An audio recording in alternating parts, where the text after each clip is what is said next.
सबसे पहली चीज़ जो पहले जय और रचना हम दोनों बोल चुके हैं कि कंसिस्टेंसी। आप अगर दिन में, कई बार हमसे सवाल पूछते हैं कि आप कितने घंटे पढ़ाई करते हैं, तो देखिए घंटे मैटर नहीं करते। कोई 17-18 घंटे हमें नहीं पढ़ना है, उतना हम पढ़ भी नहीं सकते। एक दिन पढ़ सकते हैं, दूसरे दिन नहीं पढ़ पाएंगे। 5 से 6 घंटे ही आपको देने हैं, उतने निकालने हैं। पर वो जो वक्त आप अपनी पढ़ाई को देते हो, वो कंसिस्टेंटली आपको रोज़ उतना ही अपने पढ़ाई को देना है। Consistency is the key, that is the first and the most important thing जो आपको ध्यान में रखनी है। दूसरी चीज़ इस एग्ज़ाम में मुझे लगता है इक्वली इम्पॉर्टेंट है, क्योंकि ये जर्नी लंबी होती है। जैसे एग्ज़ाम ही 1 साल तक चलती है, आप प्रीलिम्स देते हैं, फिर आप मेंस देते हैं, आप इंटरव्यू में जाते हैं पर्सनालिटी टेस्ट के लिए, तो एग्ज़ाम 1 साल तक खुद चलती है। उसके पहले मान लीजिए आप 1-1.5-2 साल पहले से प्रिपेयर कर रहे हो, तो ये जर्नी काफ़ी लंबी रहती है। उस जर्नी में मेंटली अपने आप को मोटिवेट रखना, अपने आप को बूस्ट करते रहना, वो भी इक्वली इम्पॉर्टेंट है। और इसीलिए अपने आप पर भरोसा बेहद ज़रूरी है।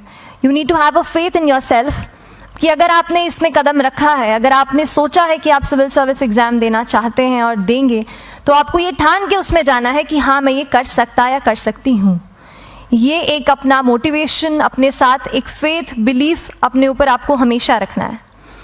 कमिंग टू प्रेपरेशन की कैसे तैयारी करनी है, बहुत सारी बातें आप सुन चुके हैं कि आंसर राइटिंग में कैसे करना होता है, आंसर राइटिंग का स्ट्रक्चर कैसा होना चाहिए।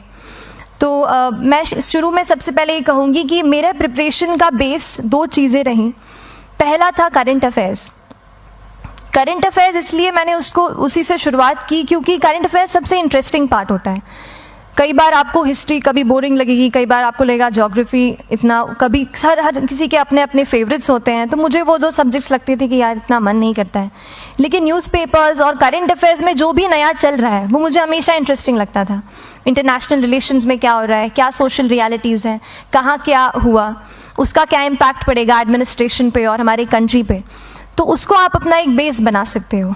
आप करंट अफेयर्स बेस्ड प्रिपरेशन कर सकते हैं, इसलिए भी क्योंकि अगर आप मेंस एग्ज़ाम देखेंगे तो काफ़ी डायनामिज्म आ गया है, केवल प्रीलिम्स में नहीं बल्कि जनरल स्टडीज़ पेपर 2, पेपर 3 में भी आप देखेंगे कई सारे ऐसे सवाल हैं जो करंट इवेंट से इंस्पायर्ड होते हैं, उन पे बेस्ड रहते हैं।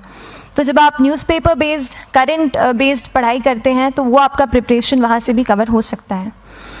दूसरी जो चीज़ मैंने जिस पे बहुत फोकस किया वो थी आंसर राइटिंग।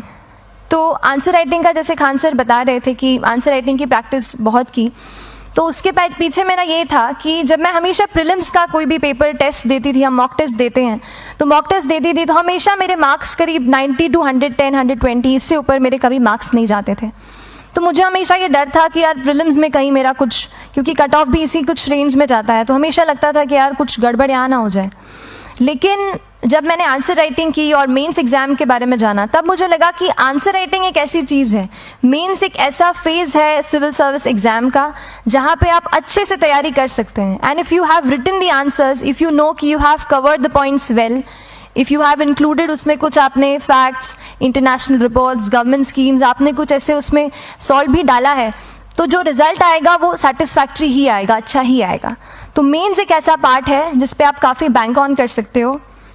मैं जब पर्सनालिटी टेस्ट भी मैंने दिया, तो इस बार भी आप नंबर्स देखेंगे तो आसपास की रैंक के हिसाब से मेरे नंबर्स उसमें कम हैं, लेकिन it is just the general studies and the answer writing part, जो मेंस के जो वो है मार्क्स हैं या मेंस का जो एक फैक्टर रहा, वो मेरे लिए सबसे ज़्यादा इंपॉर्टेंट डिसाइडिंग फैक्टर रहा है। तो अपना एक्सपीरियंस यही बताऊँगी कि आंसर राइटिंग पर आप विशेष फोकस कीजिए।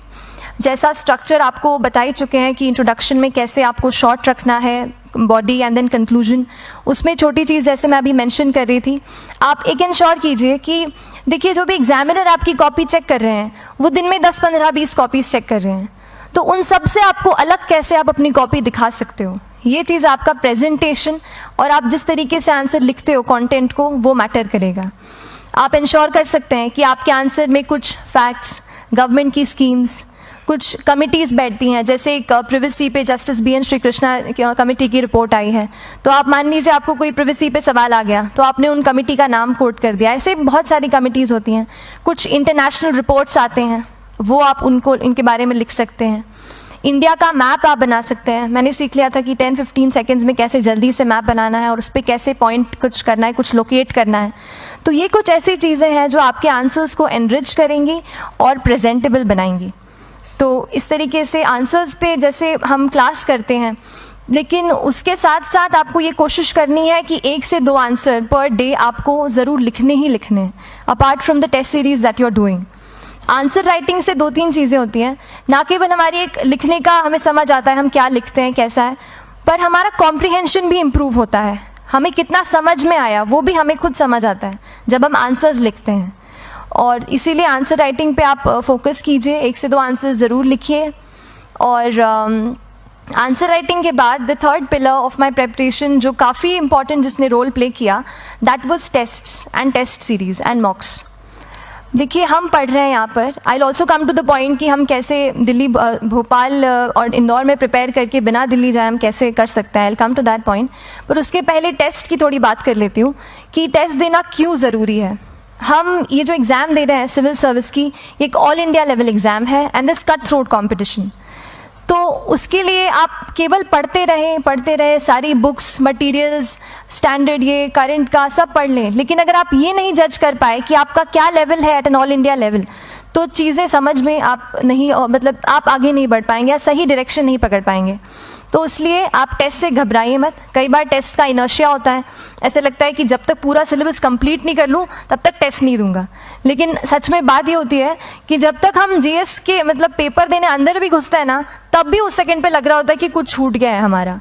तो ये चीज़ होगी ही, इसीलिए ये मैं कभी मत सोचिए कि जब तक पूरा सिलेबस नहीं कर लूँ टेस्ट नहीं दूंगा। जैसे आपका एक थोड़ा बेस बन जाता है प्रिपरेशन का, आप टेस्ट दीजिए, चाहे वो प्रीलिम्स का एमसीक्यू का टेस्ट हो या मेंस का राइटिंग स्किल की प्रैक्टिस हो, टेस्ट पे आप फोकस कीजिए। उसके बाद टेस्ट केवल देने के लिए नहीं देना है, उसको एनालाइज भी अच्छे से करना है।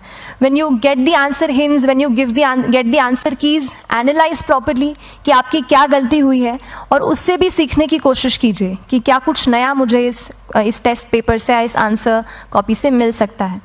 तो इस तरह से टेस्ट पे भी आप फोकस कीजिए। And I will come lastly to the point कि जब मैंने प्रिपरेशन शुरू की थी अपने कॉलेज के 2nd ईयर 3rd ईयर आते आते, तो मन में बहुत सारे फियर्स थे। मैं भी एक नॉर्मल फैमिली से हूँ, मेरे फैमिली में किसी ने आज तक सिविल सर्विस का पेपर भी नहीं लिखा था, तो मन में बहुत सारे फियर्स थे, डाउट्स थे, क्या होगा कैसे होगा। तो हो सकता है आपके मन में भी ऐसा हो। और हम जैसे यहाँ रहते हैं, हम सोचते हैं कि दिल्ली जाना तो सबसे ज़रूरी है, उसके बिना तो ये एग्ज़ाम हो ही नहीं सकती।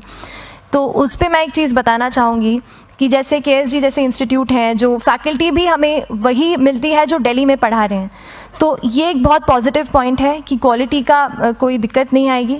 बस एक चीज़ है, आप ज्वाइन करते हैं class, that will only provide you a direction. वो आपका रास्ता दिखा सकते हैं आपको कि इस रास्ते पर आपको चलना है, लेकिन चलना उस रास्ते पे आपको खुद है। You have to work on your own. कभी ये मत सोचे कि मैं वहाँ नहीं जा पा रहा हूँ तो नहीं हो सकता, यहाँ है, तो हम एक्सक्यूज़ेस बनाते हैं। कई बार चैलेंजेस आते हैं। तो मैंने कॉलेज के साथ प्रिपरेशन की, तो उसमें भी काफ़ी दिक्कत आती थी। कभी कभार कॉलेज की एग्ज़ाम होती थी तो इसमें मैं अपना उतना वक्त नहीं दे पाती थी। तो उस मोमेंट पे फिर प्लानिंग ने मुझे बहुत हेल्प किया कि हम किस तरीके से अपने कॉलेज के एग्ज़ाम के लिए प्लान कर लें। जैसे मैंने इंजीनियरिंग की है और मुझे पता है कि हम इंजीनियर्स 1 महीने से ज़्यादा पहले से पढ़ते नहीं हैं। पढ़ते हैं क्या?